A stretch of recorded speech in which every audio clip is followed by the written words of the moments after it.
En el episodio anterior, vimos cómo los hermanos de José, movidos por la envidia que envenenaba sus corazones, comenzaron a tramar en secreto contra él.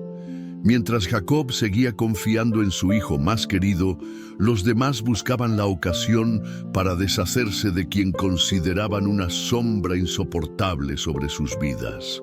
Esa semilla de odio, regada día tras día con resentimientos, finalmente encontró tierra fértil en el campo de Siquem. Allí, entre palabras susurradas y miradas cargadas de ira, los hermanos decidieron que José debía ser eliminado de sus caminos. Lo que empezó como celos de una túnica y de sueños que parecían demasiado grandes para un joven pastor, se transformó en una conspiración que cambiaría para siempre la historia de aquella familia. La mañana en que José partió hacia el campo para encontrarse con sus hermanos, lo hizo con la inocencia de quien no imagina el peligro que lo espera. Jacob lo había enviado con la confianza de siempre, pidiéndole que buscara a sus hermanos y le trajera noticias del rebaño. José, con el corazón dispuesto a obedecer y la túnica que lo distinguía ondeando al viento, emprendió el camino creyendo que aquel día sería como cualquier otro. No sabía que cada paso lo acercaba a un destino de dolor, pero también a un propósito mayor que aún estaba oculto en los planes de Dios. Desde lejos, sus hermanos lo divisaron. El sol bañaba sus ropas multicolores y lo hacía resplandecer como una figura imposible de ignorar. En lugar de despertar alegría por su llegada, esa visión inflamó todavía más la rabia que ardía en sus pechos. Se miraron unos a otros y con rostros tensos comenzaron a pronunciar las palabras que hasta entonces habían guardado en silencio. Decían que había llegado el soñador, que aquel muchacho que se creía destinado a gobernarlos venía una vez más a vigilar sus acciones. Cada palabra alimentaba el odio. Cada recuerdo de los sueños relatados por José encendía más la decisión de acabar con él. El resentimiento acumulado se volvió un río desbordado que ya no podía contenerse. Mientras José se acercaba con paso confiado, la discusión entre sus hermanos se hacía más intensa. Algunos proponían quitarle la vida de inmediato y deshacerse del problema para siempre. Otros, aunque dominados por la envidia, temían el peso de derramar la sangre de su propio hermano. Las voces se mezclaban con la tensión del campo abierto, donde el canto de los pájaros y el balido de las ovejas parecían ser testigos mudos de una tragedia inminente. Entre ellos, Rubén, el mayor, intentaba calmar la furia colectiva. Sabía que las consecuencias de un asesinato serían irreversibles, y aunque también había experimentado celos hacia José, no quería cargar con la culpa de un fratricidio. Su propuesta fue lanzarlo a un pozo cercano, un lugar seco y sin agua, donde quedaría a merced del destino, pero sin mancharse directamente con su sangre. Esa idea, aunque cruel, sonó aceptable para los demás, que vieron en ella una manera de silenciar a José sin convertirse en asesinos a los ojos de su padre. José, sin sospechar nada, llegó sonriente y con palabras de saludo. El contraste entre su inocencia y la dureza de las miradas que lo rodeaban era tan grande que parecía separar dos mundos. Mientras hablaba de la misión que le había encomendado Jacob, sus hermanos lo rodearon con frialdad. En cuestión de segundos, las sonrisas hipócritas se convirtieron en manos violentas que lo sujetaron con fuerza. Su túnica, esa prenda que había simbolizado el amor preferencial de su padre y la chispa de los celos, fue arrancada de su cuerpo con brutalidad. José intentó comprender lo que sucedía, pero las voces que lo insultaban y las manos que lo empujaban no le dejaron espacio para entender. Sentía cómo su dignidad era despojada junto con aquella túnica que ahora se agitaba en el aire como un trofeo de venganza. El pozo estaba cerca, una abertura oscura en medio del campo, cubierta de polvo y rodeada de piedras ásperas. Era un lugar abandonado, un hueco sin agua que parecía haber estado esperando aquel momento. Los hermanos, enceguecidos por su resentimiento, arrastraron a José hasta allí. El joven luchaba, suplicaba, preguntaba qué había hecho para merecer ese trato. Sus palabras eran gritos desesperados que se estrellaban contra oídos sordos. En los corazones de sus hermanos, el odio había hablado más fuerte que la voz de la sangre. Con un último empujón, lo arrojaron al interior del pozo. El cuerpo de José cayó con fuerza sobre el fondo seco, levantando una nube de polvo que se mezcló con el eco de su llanto.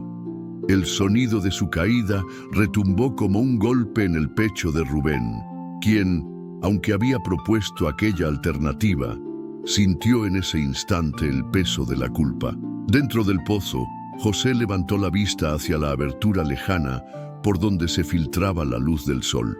Sus manos temblorosas rozaban las paredes ásperas, buscando una salida imposible. El miedo se apoderó de él al comprender que estaba atrapado, solo y traicionado por aquellos en quienes había confiado. Recordaba las miradas hostiles de sus hermanos, el desgarro de su túnica, las risas crueles que acompañaron su caída. Todo lo que había conocido como hogar y seguridad se desmoronaba en aquel agujero de soledad. Su corazón latía con fuerza y entre lágrimas buscaba consuelo en el Dios que siempre había sentido cercano. Sus sueños, que antes parecían tan vívidos, ahora eran recuerdos distantes frente a la cruda realidad del abandono. Arriba, los hermanos se sentaron a la sombra de un árbol como si nada hubiera ocurrido. La frialdad de su decisión era tan grande que incluso pudieron compartir un pan mientras José clamaba desde el fondo. Cada uno intentaba convencerse de que lo que habían hecho era lo correcto, que al menos no habían derramado su sangre. Pero la verdad era que habían endurecido sus corazones al punto de ignorar los ruegos de su propio hermano. Rubén, aunque partícipe, se apartó con la intención de regresar más tarde y sacarlo en secreto, devolviéndolo a su padre sin que los demás lo supieran. Sin embargo, el plan de Rubén quedaría atrapado en el mismo torbellino de acontecimientos que apenas comenzaba. José, en medio del pozo, seguía llorando. Recordaba los días de paz en la tienda de su padre, las palabras de amor de Jacob, los sueños en los que las estrellas y las espigas se inclinaban ante él. Todo parecía tan lejano ahora, como si perteneciera a otra vida. Pero incluso en esa oscuridad, una chispa de esperanza se encendía en su interior. Sabía que el Dios de sus padres no lo abandonaría, que de algún modo sus pasos estaban guiados hacia un propósito más grande. Esa fe, aunque pequeña y frágil en medio del dolor, se convirtió en la única compañía que tenía en aquel pozo vacío. Mientras José trataba de serenarse en el fondo del pozo, los minutos se convirtieron en eternidades. El eco de sus sollozos ascendía hasta la superficie, donde sus hermanos intentaban ignorar el sonido que por momentos desgarraba la aparente calma de aquel campo. Cada lamento era un recordatorio de la crueldad que habían cometido. Pero en lugar de ablandarse, algunos reforzaban su convicción de que José merecía aquel destino. La envidia, una vez alimentada, se había convertido en un monstruo insaciable que cegaba todo vestigio de compasión. El sol del mediodía ardía en lo alto, bañando la escena con una luz implacable. El calor quemaba la piel y hacía que el aire pareciera más pesado. Los hermanos, reunidos bajo la sombra de un árbol, compartían el pan que habían traído consigo. El contraste era doloroso. Mientras ellos comían y hablaban en voz baja, José permanecía encerrado en el pozo, luchando contra la desesperación y el miedo. Desde abajo escuchaba el murmullo de las conversaciones y el crujido del pan partido, y se preguntaba cómo podían ser tan indiferentes a su sufrimiento. El joven comprendió que ya no veía en sus rostros a los hermanos que lo habían acompañado en la infancia, sino a extraños dominados por una oscuridad que lo rechazaba por completo. Rubén, el mayor, se apartó un poco del grupo. En su interior ardía una batalla. Había logrado impedir que mataran a José, pero el plan que había sugerido se sentía igual de cruel. Su intención era regresar más tarde, cuando la ira de los demás se hubiera disipado, y rescatarlo para devolverlo a Jacob. Sin embargo, no compartió ese propósito con nadie, guardándolo en silencio. Su mirada se perdía en la distancia, como si buscara una salida en el horizonte para un problema que ya se había vuelto demasiado grande. Rubén sabía que la vida de José estaba colgando de un hilo y que cada momento que pasaba en aquel pozo podía marcar el final de sus sueños.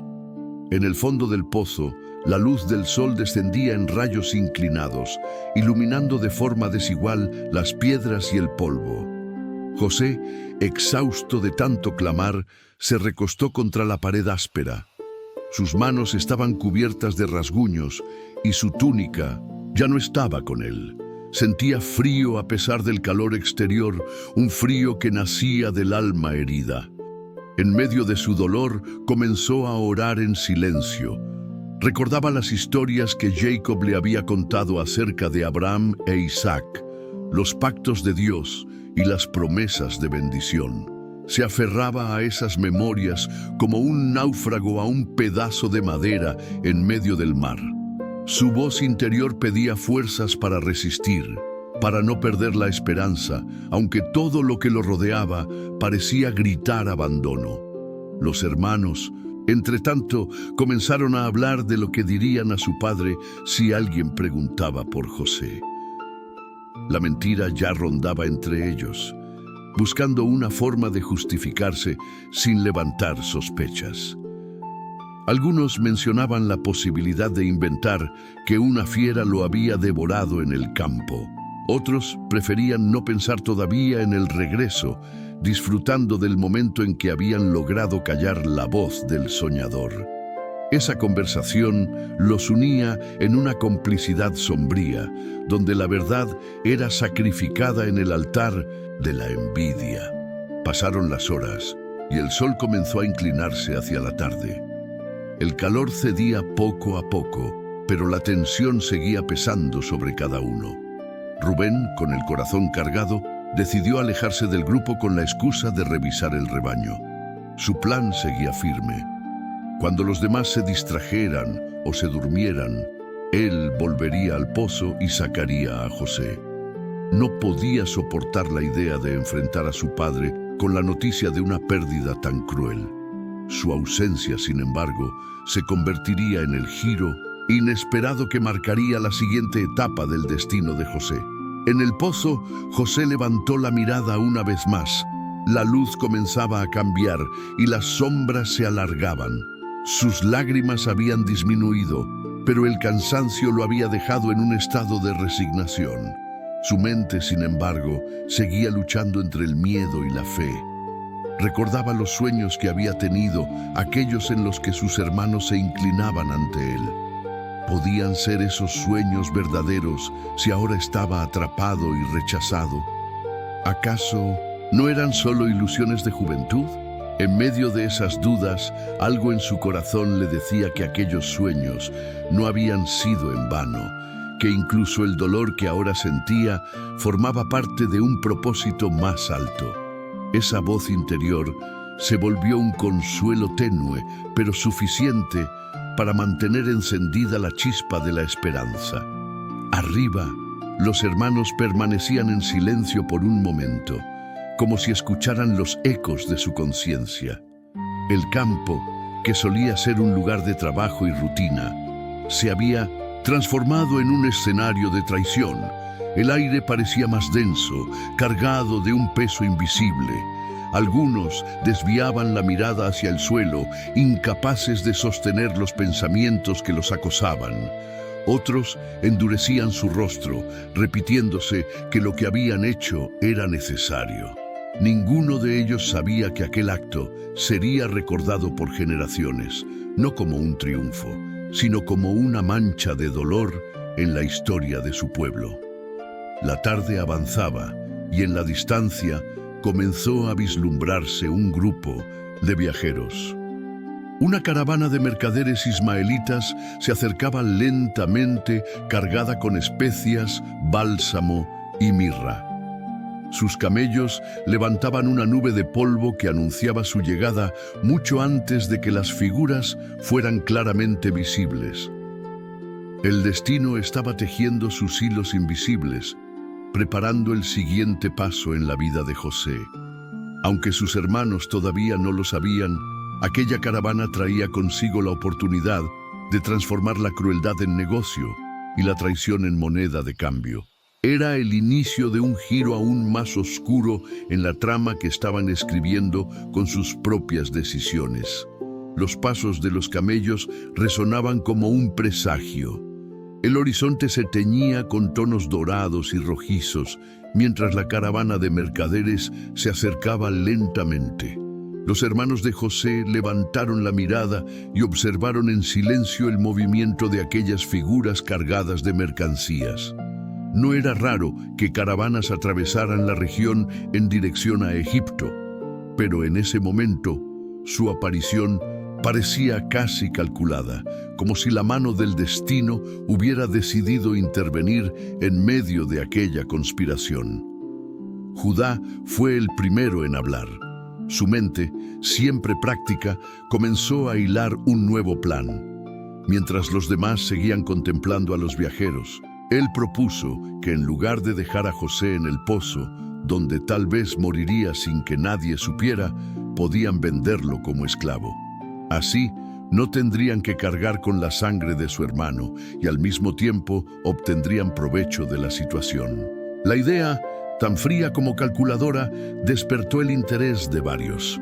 Algunos dudaron, pero la lógica del beneficio económico pronto fue más fuerte que cualquier resto de compasión. La voz de Judá sonaba firme: mejor obtener monedas que cargar con una culpa innecesaria. En su razonamiento, vender a José no era tan cruel como matarlo. Era un destino duro, sí, pero al menos conservaría la vida. Lo que Judá no comprendía era que aquella propuesta, aunque revestida de conveniencia, hundía aún más el corazón de todos en la red de la traición. Mientras tanto, José seguía en el fondo del pozo, ajeno a la nueva discusión que decidía su futuro. No podía ver la caravana, ni escuchar claramente las palabras de sus hermanos, pero en su interior sentía que algo estaba a punto de cambiar. El silencio que se había extendido sobre él se rompía de vez en cuando con murmullos, pasos apresurados y miradas que descendían hacia el pozo. El joven, agotado, mantenía los ojos cerrados, como si esperar en la oscuridad fuera menos doloroso que enfrentar la incertidumbre. Rubén, que aún no había regresado, desconocía la aparición de la caravana y el nuevo rumbo que tomaban los acontecimientos. Su ausencia fue decisiva, porque si hubiera estado allí, tal vez habría impedido la venta. Pero la providencia se movía en un nivel más alto y la historia debía avanzar hacia su desenlace. Los mercaderes finalmente se detuvieron cerca, ofreciendo sus productos y descansando después del largo trayecto.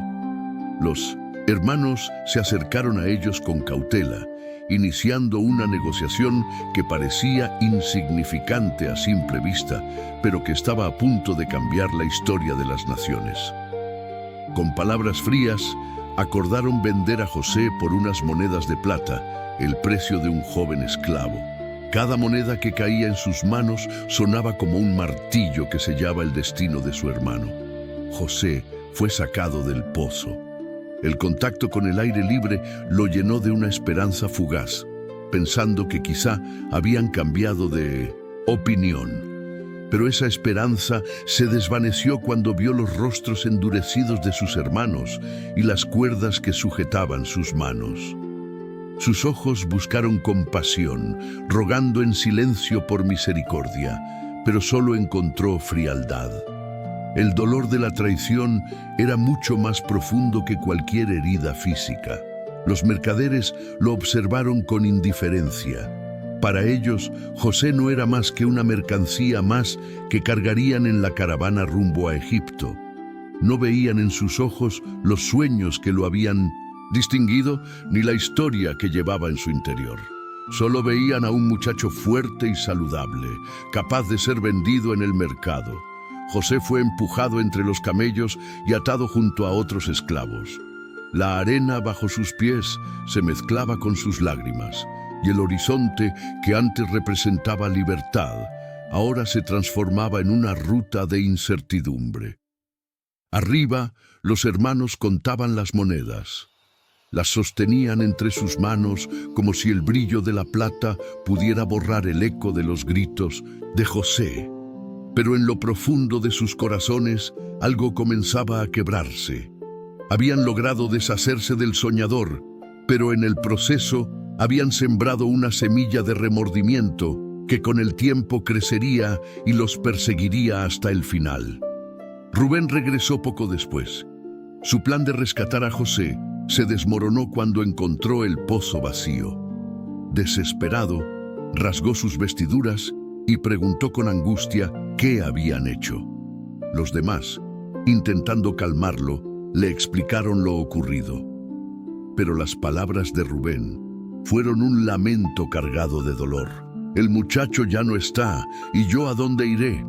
El peso de la traición lo aplastaba y sabía que enfrentar a Jacob sería una tarea imposible. La tarde caía y la caravana comenzaba a alejarse en dirección a Egipto. José, encadenado y exhausto, miraba por última vez el paisaje de su infancia. Las montañas, los campos y el cielo de Canaán quedaban atrás, como un recuerdo que se desdibujaba con cada paso del camello que lo llevaba. En su corazón, una mezcla de miedo y fe lo mantenía de pie. Recordaba las promesas de Dios y los sueños que había tenido. Aunque todo parecía perdido, una voz interior le susurraba que aquello no era el final, sino el comienzo de un propósito mayor. Los hermanos, en cambio, regresaron a su campamento con un plan para encubrir lo sucedido. Tomaron la túnica de José, aquella que representaba el amor de su padre y el motivo de sus celos, y la mancharon con sangre de un cabrito. Decidieron llevarla a Jacob como prueba de que José había sido devorado por una fiera salvaje. La mentira sería su escudo, aunque en el fondo sabían que nunca podrían ocultar la verdad de sus conciencias. La noche descendió sobre Canaán, las estrellas se encendieron en el firmamento, testigos silenciosas de la traición que había tenido lugar. José avanzaba rumbo a un destino incierto, mientras Jacob, en su tienda, aún desconocía el dolor que estaba por golpear su corazón. La historia apenas comenzaba a desplegarse, y cada decisión, cada lágrima y cada silencio formaban parte de un plan más grande que aún permanecía oculto. Y así, el pozo del abandono se convirtió en símbolo eterno de rechazo, desesperación y traición, pero también en el primer paso hacia la gloria que un día se revelaría. La mañana siguiente trajo consigo un silencio extraño. Los rayos del sol acariciaban la tierra de Canaán, pero en la tienda de Jacob se avecinaba una tormenta de dolor. Los hermanos, con la túnica de José empapada en sangre de cabrito, regresaban con un plan urdido en la oscuridad de la noche. Sus rostros reflejaban nerviosismo, aunque intentaban mantener una apariencia de serenidad. Cada paso hacia su padre era un recordatorio de la magnitud de lo que habían hecho. Jacob esperaba ansioso noticias de su hijo. Cuando lo vio llegar, su corazón se aceleró, pero la expresión de los hermanos le sembró un mal presentimiento. Colocaron la túnica frente a él, sin pronunciar palabra. El manto que él mismo había entregado a su hijo favorito, símbolo de amor y esperanza, estaba ahora desgarrado y manchado de sangre. Jacob lo tomó entre sus manos temblorosas. El dolor atravesó su pecho como una espada. Su voz se quebró al pronunciar que una fiera había devorado a José. El anciano patriarca se desplomó en llanto, rasgó sus vestiduras y se cubrió de ceniza en señal de duelo. El dolor de Jacob fue tan profundo que ni las palabras de consuelo de sus hijos pudieron calmarlo. Se negó a aceptar consuelo, declarando que descendería en luto al Seol por su hijo amado. Los hermanos observaron la escena con una mezcla de vergüenza y temor. Habían logrado engañar a su padre, pero no podían engañar a sus propios corazones. El eco del llanto de Jacob se convirtió en un tormento para ellos, recordándoles la crueldad de su acto. Cada lágrima de su padre era un peso más sobre sus conciencias. Mientras tanto, José caminaba entre cadenas, escoltado por los mercaderes ismaelitas. El viaje hacia Egipto era arduo, y cada paso lo alejaba más de su hogar. Sus pensamientos iban y venían entre la desesperanza y la fe. Recordaba los rostros de sus hermanos y se preguntaba cómo habían podido traicionarlo de tal manera. Sin embargo, en lo profundo de su alma, una chispa de confianza en Dios permanecía encendida. Aunque todo parecía perdido, José sabía que sus sueños eran más que simples ilusiones. Había una promesa mayor, un propósito escondido en el dolor. La caravana atravesaba desiertos interminables, montañas áridas y valles solitarios. El joven hebreo observaba los paisajes con ojos cansados, pero en cada horizonte encontraba una razón para no rendirse. Las estrellas de la noche lo acompañaban como si fueran un recordatorio de aquel sueño en el que las luminarias se inclinaban ante él. Quizás, pensaba, Dios aún tenía un plan, incluso en medio de la esclavitud. Los mercaderes, ajenos a su dolor, discutían sobre precios y ganancias. Para ellos, José no era más que una transacción rentable. No podían imaginar que aquel joven, atado y humillado, estaba destinado a cambiar la historia de naciones enteras. En Canaán, Jacob permanecía inconsolable. Día y noche lloraba por José, rechazando el consuelo de sus hijos y de sus hijas. Su tristeza impregnaba la atmósfera de la familia, sumiendo a todos en un silencio doloroso. Los hermanos, aunque continuaban con sus labores cotidianas, llevaban consigo el peso del secreto. Evitaban hablar del tema, pero sus miradas se encontraban de vez en cuando con un brillo de remordimiento. Lo que habían hecho no podía deshacerse, y sabían que tarde o temprano tendrían que enfrentar las consecuencias. El pozo, ahora vacío, quedaba como un símbolo del abandono. Ninguno de los hermanos se atrevía a acercarse de nuevo. Aquel lugar se había transformado en un recordatorio físico de su pecado, un eco de la voz de José clamando por ayuda. La arena que lo rodeaba parecía absorber sus gritos, pero en realidad los había guardado como testimonio eterno. José, en cambio, seguía avanzando hacia Egipto. Sus recuerdos de la infancia se mezclaban con la dura realidad del presente. Veía en su mente el rostro amoroso de su padre, las tardes bajo la sombra de los árboles en Hebrón, los sueños que compartía con ilusión. Todo aquello parecía tan lejano que dolía, pero al mismo tiempo le daba fuerzas. En su corazón resonaba la idea de que, aunque los hombres lo hubieran rechazado, Dios no lo había abandonado. La llegada a Egipto marcó un nuevo capítulo en su vida. Las murallas imponentes, los templos majestuosos y el bullicio de los mercados eran una visión sobrecogedora para un joven pastor que había crecido en las llanuras de Canaán. Sus ojos se llenaron de asombro y temor. El destino lo había conducido a un lugar desconocido, rodeado de una cultura extraña y dioses ajenos. Pero en lo profundo, José sabía que no estaba solo. el episodio del pozo quedaría grabado para siempre en la memoria de José y de sus hermanos.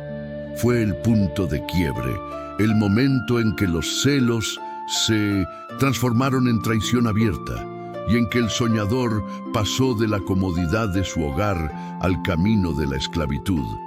Sin embargo, aquello que parecía una tragedia irreparable era en realidad el inicio de una historia de redención. La voz de la narración se eleva en este momento para invitar al espectador a reflexionar. A veces, las traiciones más dolorosas se convierten en el escenario donde Dios comienza a desplegar su plan más grande. Aunque los hermanos de José pensaron que lo habían destruido, en realidad lo estaban impulsando hacia el propósito para el cual había nacido. La historia continúa.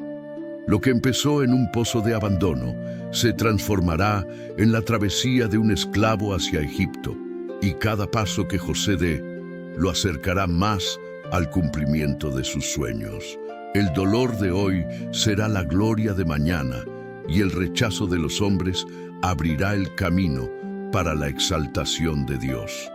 Y así, mientras el eco de las cadenas se mezcla con los sonidos del mercado egipcio, la narración se detiene para anunciar lo que vendrá, porque el próximo episodio mostrará cómo la avaricia de unos hombres lo llevará a ser vendido como simple mercancía, pero también cómo la providencia divina jamás lo dejará solo.